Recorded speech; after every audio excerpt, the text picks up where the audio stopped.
Part of what fuels those dreams are the Brits who've managed to conquer Bollywood and make a fortune doing it. In Chennai, 800 miles southeast of Mumbai, Liverpudlian Amy Jackson is on her way to set. Women thrusting their hips on a set with golden clockwork piers. She's been a big star here for more than 7 years.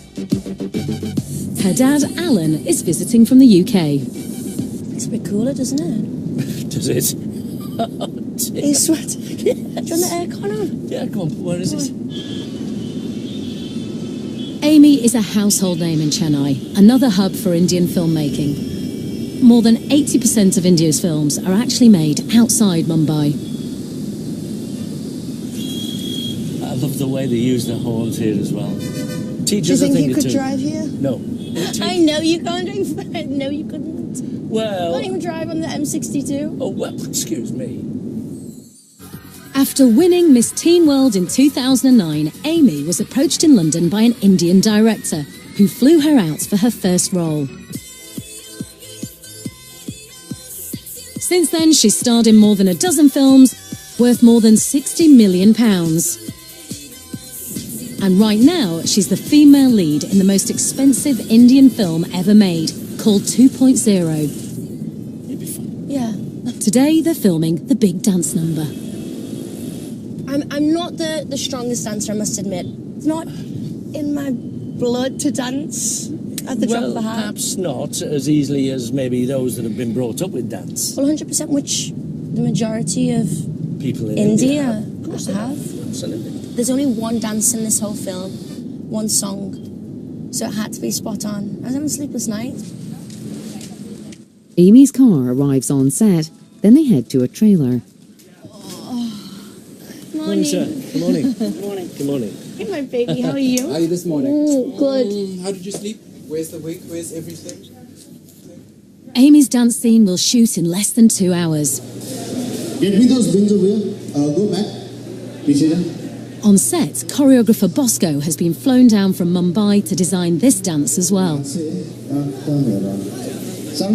I think it's chaos.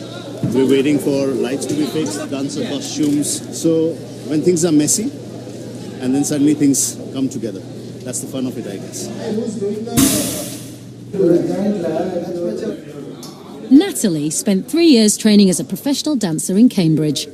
They're trying to put lights on the costume, which don't seem to be fitting on right now. It's been happening every day, I'm not going to lie. Every time I've been in here for a couple of hours, doing it again and again. In the 4 months she's been in India, she's danced in 20 films. But today's shoot has been one of the toughest.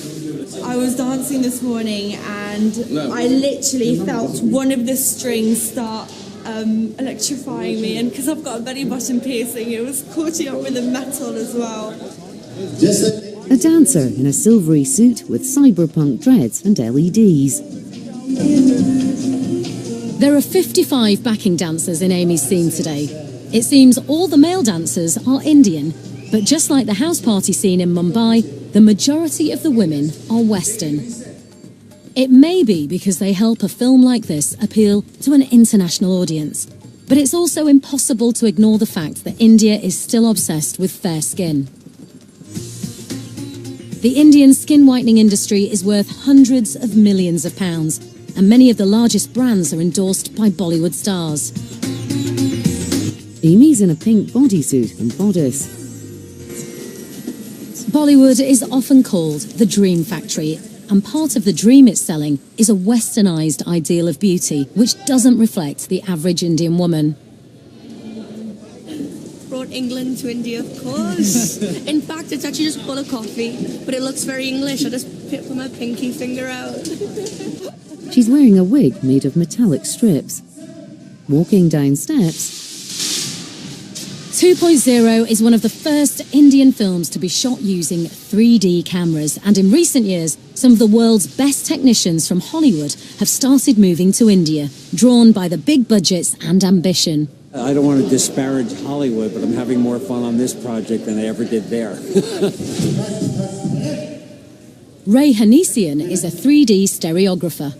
After 50 years, this is the gig I've been dreaming of. These cameras are the most precise I think have ever been built. We see every bit of what was put into building this set comes right to you in the audience. So this is really the most fun I've ever had doing my job.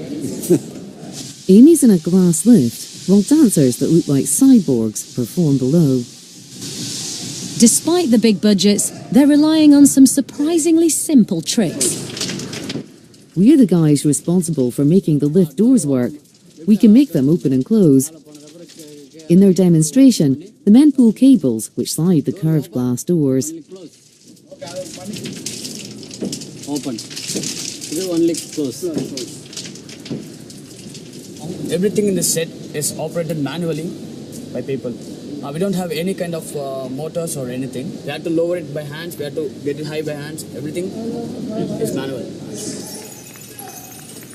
For assistant art director Kishore Rajendran, cheap labour costs mean he can assign a person to many of the tasks that might be mechanised elsewhere.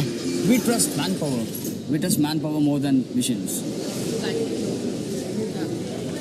Amy is one of the biggest female stars in this region. She has more than 4 million followers on Instagram, which is surprising considering that when she first arrived in India, she couldn't speak a word of the language and could barely dance.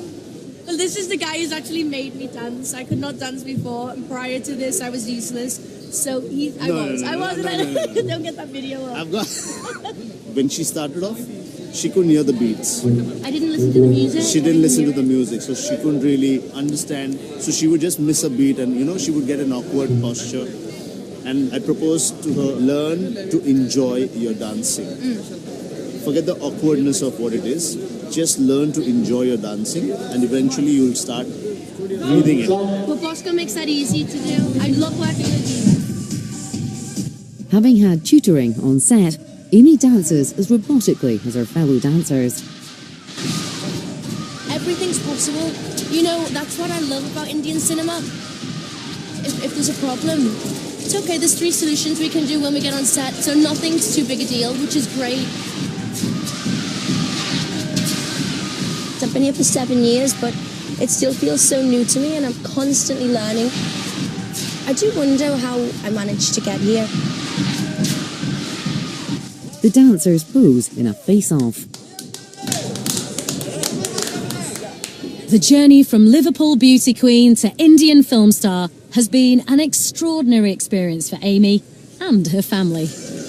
I'm so proud of her. So's her mum, so's Liverpool, so should be the UK. And let's hope that it goes from strength to strength. In a tuk-tuk,